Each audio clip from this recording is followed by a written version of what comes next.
पहला क्वेश्चन भी हमको ग्राफ मेथड से ही बनाना है, तो उसको हम लोग नहीं टच करेंगे, उसको जब ग्राफ पेपर लेके बैठेंगे उस दिन हम लोग उसको टच करेंगे। दूसरा क्वेश्चन बहुत ही आसान है, जिसके बारे में हम लोग चर्चा किए थे अगले दिन। तो दूसरा क्वेश्चन है क्या, बहुत आसान, बहुत सिंपल और तुरंत बन जाने वाला क्वेश्चन है, मतलब थोड़ा सा भी वक्त नहीं लगेगा, बस याद रहना चाहिए कॉन्सेप्ट हम लोगों को, ठीक है। और कोई भी चैप्टर कॉन्सेप्ट पर ही आधारित होता है, और कॉन्सेप्ट हमको बढ़िया से याद है, दिमाग में रख रहे हैं, तो बहुत आसानी से हम लोग उसको हल कर सकते हैं। मैथ कोई भारी सब्जेक्ट नहीं होता है। देखो जैसे कि दूसरा का पहला क्वेश्चन हमारे पास दिया है 5x minus 4y plus 8 is equal to 0, और फिर बोलता है 7x plus 6y minus 9 is equal to 0। अब इसमें करना क्या है सर, तो हम लोग स्टैंडर्ड इक्वेशन उस दिन जिस दिन हम लोग इंट्रोडक्शन दे रहे थे, यानी शुरू किए थे, उस दिन हम लोग देखे थे क्या होता है, a1x b1y c1 is equal to 0, वैसे ही a2x b2y c2 is equal to 0, ठीक है। तो इस स्टैंडर्ड इक्वेशन के साथ इसको हम लोग क्या करेंगे, तुलना करेंगे। तुलना करेंगे तो कैसे करेंगे भाई, पहला वाला में a1 b1 c1 होता है, तो यहाँ भी चर के साथ में कुछ ना कुछ नंबर है हमारे पास, और नंबर जैसे a1 b1 और c1 के काम करेंगे। तो a1 बराबर देखेंगे, a1 बराबर कितना 5, a2 नहीं sorry b2 b1 b1 b1 b1 कितना -4, c1 c1 कितना है 8, लिख दिए। फिर आराम से यहाँ a2 b2 c2, तो a2 कितना 7, b2 कितना 6, c2 कितना है -9। अब हम लोग क्या करने के लिए बोले थे, बटा करके देखेंगे ना, तो देखेंगे कि a1 by a2 बराबर है क्या b1 by b2 का, करके देखते हैं। तो a1 कितना 5 बटा a2 कितना 7, चलिए ठीक है, बराबर b1 कितना -4, b2 कितना 6, दोनों बराबर है नहीं है।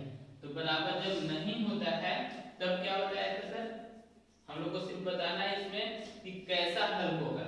जब बराबर नहीं रहता है तो कैसा हल होता है, a1 a2 के बराबर जब नहीं होता है तो रेखा या वो ग्राफ कैसा बनता है, अगले दिन हम लोग बात किए थे इस पर ना। तो हम लोग कहते हैं कि जब a1 a2 के बराबर ना हो तो जैसे वह एक दूसरे को क्या करता है, प्रतिच्छेदित करता है। क्या करता है, तो हम लोग लिखेंगे क्योंकि हम जानते हैं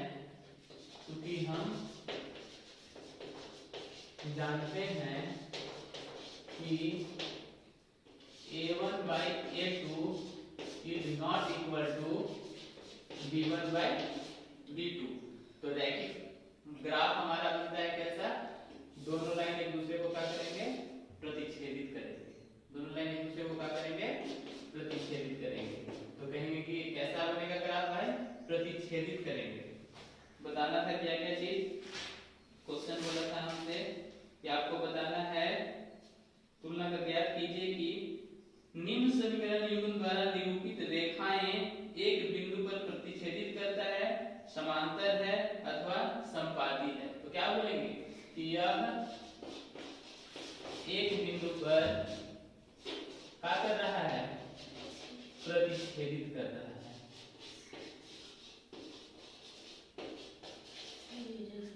प्रतिच्छेदित करता है। बस हम लोग को इतना ही हल दिखाना है। आई बात समझ में, ग्राफ खींच के हमको हल नहीं निकालना है, हम लोग को सिर्फ बता देना था कि यह इक्वेशन का प्रकृति कैसा है ना, वो किस तरह का नेचर का है, वो क्या हल दे सकता है। तो इस तरह क्या है कि प्रतिच्छेदित है, अब प्रतिच्छेदित होता है तो उसके कितने हल होते हैं, सिर्फ और सिर्फ एक हल, सिर्फ और सिर्फ एक हल संभव है इसका ना। तो चलिए इसको नोट डाउन कर लीजिए।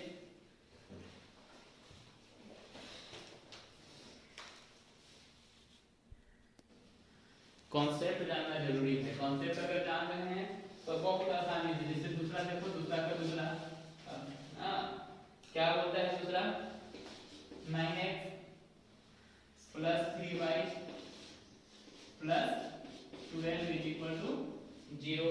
फिर बोलता है 18x plus 6y plus 24 is equal to 0। ऐसा ही बोला है। अब हम उतना लिखेंगे नहीं, बार बार हम लोग कॉन्सेप्ट को एक बार लिख लिए, एक बार लिखने के बाद हम लोग आराम से उसको, अगर हमको याद है तो बस ये क्या a1 है, b1 c1 a2 b2 c2, हम लोग को करके क्या देखना है, बटा सबको करके देखना है। आराम से यही लिखेंगे 9/18 3/6 12/24 लिख दिए। अब कटेगा क्या देखते हैं, 3 से, 3 के 9 सर और 3 6 18। हाँ सर और कटेगा, 3 एकम 3 3 2 नीचे 6 कटता है। चलो काट दिए। ये भी कटेगा क्या, हाँ सर ये भी कटेगा, ये भी कटेगा क्या, लग तो रहा है, ये भी कटेगा। ठीक है, कटने के बाद क्या मिला हमको, यहाँ मिला 1/2, यहाँ मिला 1/2 और यहाँ मिला 1/2। क्या तीनों बराबर है, हाँ सर तीनों बराबर है। तो जब तीनों बराबर है तो हम लोग क्या जानते हैं भाई, a1/a2 is equal to b1/b2 is equal to c1/c2। जब ऐसा होता है तो क्या होता है, जब ऐसा होता है तो दोनों अलग अलग इक्वेशन नहीं होता है, दोनों इक्वेशन एक हो जाता है। तो ऐसा क्या दोनों इक्वेशन एक हो सकता है, हाँ सर हो सकता है। देखो तो यहाँ 18 है या 6 है या 24 है, अगर हम इसमें से दो कॉमन कर लें, तो 18 में से 2 निकालेंगे तो कितना, 9x, 6 में से 2 निकालेंगे तो भी यही 6y, 24 में से 2 निकालेंगे तो 12 बराबर 0। ये देखकर सुना है उस बार में जाएगा तो भागा हो जाएगा, तो 0 में किसी से भागा लेंगे तो 0। तो फिर से देखो तो 9x, हाँ सर 3y, हाँ 12, हाँ दोनों सेम है। यानी जब दोनों सेम है तो दोनों अलग अलग नहीं है, दोनों रेखा क्या है, एक दूसरे पर कोइंसाइड है, मतलब एक ही रेखा है। आइए बस समझ में। और जब एक ही रेखा होगा तो यह कैसा हल देगा हमको, जब कटता है तो प्रतिच्छेदी, यानी तब उसमें क्या होता है, a1/a2 is not equal to b1/b2। तो इसके कितने हल, अनेक ना। तो किस तरह की प्रकृति के होंगे भाई,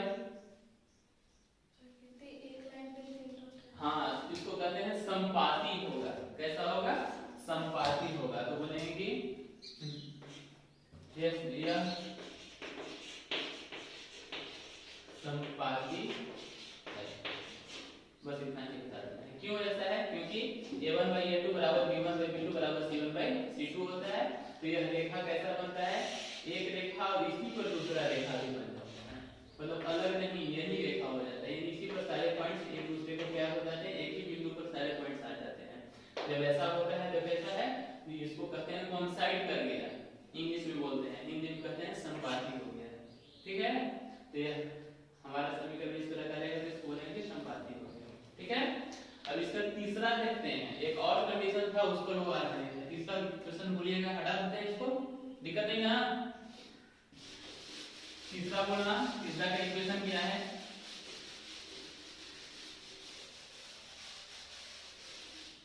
तीसरा का इक्वेशन बोलो तो 6x minus 3y plus 10 is equal to 0। 2x minus y plus 9 is equal to 0। फिर से वही बात करके देखेंगे, 6/2 minus 3y minus 1 10/9।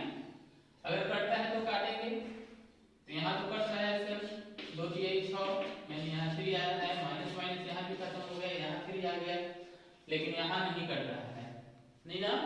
ये बेचारा वैसे ही 10/9 ही रह गया।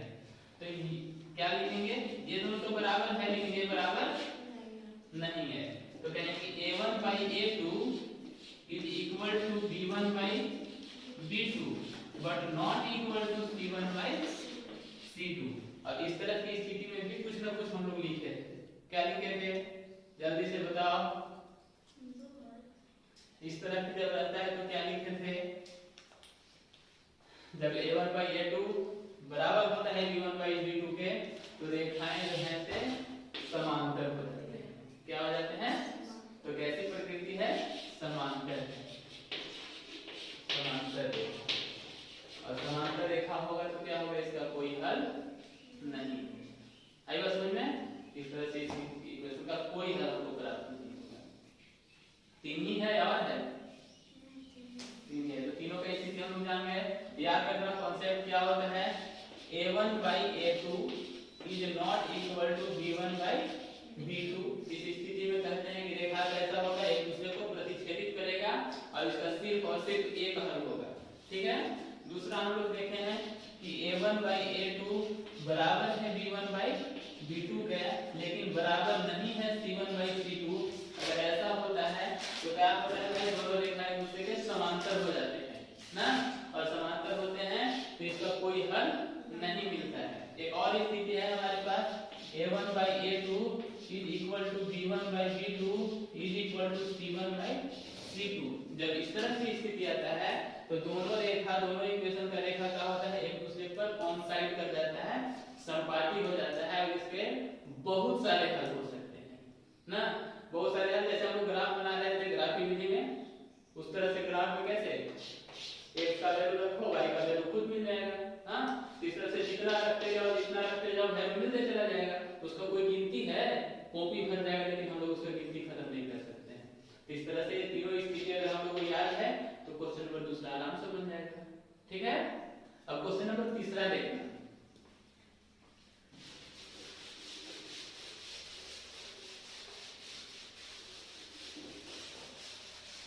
क्वेश्चन नंबर तीसरा की भी बात है कि क्वेश्चन नंबर तीसरा हमसे बोला है कि कंसिस्टेंट एंड इनकंसिस्टेंट, यही बात बताना है हम लोग को। तो कंसिस्टेंट एंड इनकंसिस्टेंट बताना है, जैसा कि क्वेश्चन में दिया हुआ है। क्वेश्चन क्या बोला है हमसे? क्वेश्चन क्या कहा है कि निम्न रैखिक a1 by a2 b1 by b2 और c1 by c2 के तुलना कर ज्ञात कीजिए कि निम्नलिखित रैखिक समीकरण के युग्म संगत है या असंगत है, कंसिस्टेंट है या इनकंसिस्टेंट है। यही बात ना। चलो हम लोग इक्वेशन लिख लें। देखो तीसरा का पहला इक्वेशन क्या है? इक्वेशन है 3x + 2y = 5, फिर है 2x - 3y = 7। अब इसमें कुछ नहीं करना है, बस वैसे ही हम लोग को देख लेना है। 3/2 2y - 3, और इसको हम लोग लिख सकते हैं 5/7। लिख लिए। अब देखेंगे क्या कटेगा? नहीं कटेगा सर, नहीं कटेगा। तो इसको हम लोग लिख सकते हैं कि बराबर है, नहीं है, बराबर है, नहीं है।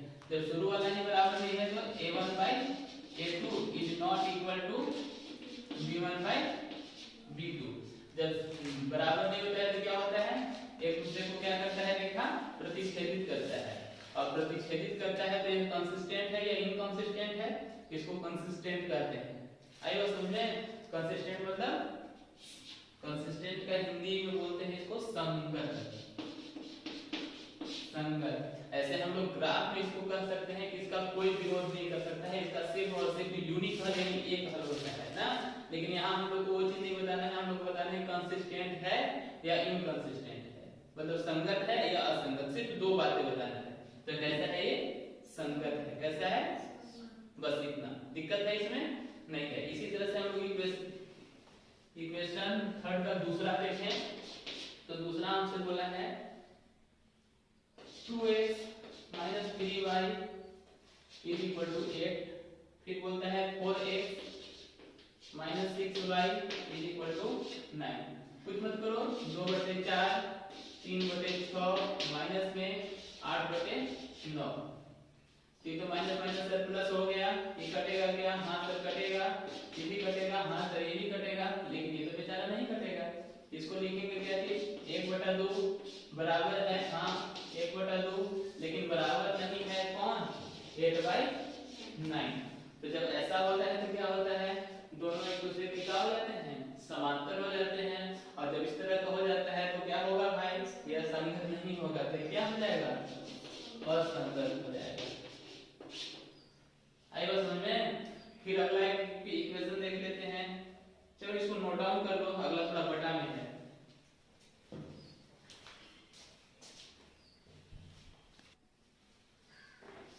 तो देखो तीसरा क्वेश्चन इसी तरह से है। अब इसमें हम लोग को देखना है तो थोड़ा सा इसमें थोड़ा कष्ट लग रहा है कि एक तो बढ़ा में दिया हुआ है। अरे डरना नहीं है, कुछ नहीं, बढ़ा में तो टेंशन नहीं लेना है। क्या करेंगे भाई, तो हम लोग को सर लेना रहता है a1 बटा सॉरी a1/a2, ठीक है। हाँ तो a1/a2 कैसे निकालेंगे सर, तो a1 कितना है 3/2, a2 कितना है सर 9 है। तो 9 का मतलब कुछ नहीं है तो क्या है 1 है। तो जब इसको हम लोग सीढ़ियां गिन करेंगे तो क्या हो जाएगा 3/2, ये वैसे ही रहेगा, ये रेसिप्रोकल हो जाता है मतलब उल्टा, ये हो जाएगा 1 ऊपर 9 नीचे, 3 से 3 एकम 3 3 के 9, तो आ जाएगा सर 1/3 के 6, यानी कि a1/a2 हमारे पास निकल के आएगा 1/6। वैसे ही हम लोग निकालेंगे क्या चीज v1/v2, v1 कितना 5/3, v2 कितना सर -10 ना, तो 10 का बटा कोई नहीं तो हम लोग अपने से ले लेंगे क्या 1, और तब इसको फिर सीढ़ियां गिन कर देंगे तो 5/3, और इसको जब ऊपर ले चलेंगे तो हो जाएगा 1/-10 सर कटेगा, हाँ 5 दूनी के 10 होता है, तो हो जाएगा कितना सर 1/6। लेकिन यहाँ क्या है यानी यहाँ क्या है माइनस, तो यहाँ रहेगा क्या चीज माइनस। अब बात रह गया कि सर a1/a2 बराबर तो है b1/b2 के बराबर है नहीं है। कैसे नहीं है सर, तो सर मिल रहा है a1/a2 b1/b2, a1/a2 1/6 मिल रहा है सर, अब b1/b2 -1/6 मिल रहा है सर ना, तो ये दोनों क्या है बराबर नहीं है, क्या है बराबर नहीं है। और जब बराबर नहीं है तो कैसा होगा, कहीं क्वेश्चन गलत नहीं लिख रहे हैं, जब बराबर नहीं है तो दोनों एक दूसरे को क्या करते हैं प्रतिच्छेदित करते हैं, और प्रतिच्छेदित करते हैं तो कैसा होना चाहिए संगत होना चाहिए, कैसा होना चाहिए। दिक्कत है। इसी तरह से क्वेश्चन नंबर हम लोग तीसरा के बाद चौथा तो और आसान है, चौथा में सिर्फ 5 बहुत आसान है, इक्वेशन दिया हुआ है सिर्फ बटा करके देख लेना है, ठीक है। छठा भी एक बटा में दिया है, बार बार की सब मतलब सेम टू सेम इसी तरह से देख लेना है। दिक्कत होगी बन जाएगी ना, तो क्वेश्चन नंबर 3 इस तरह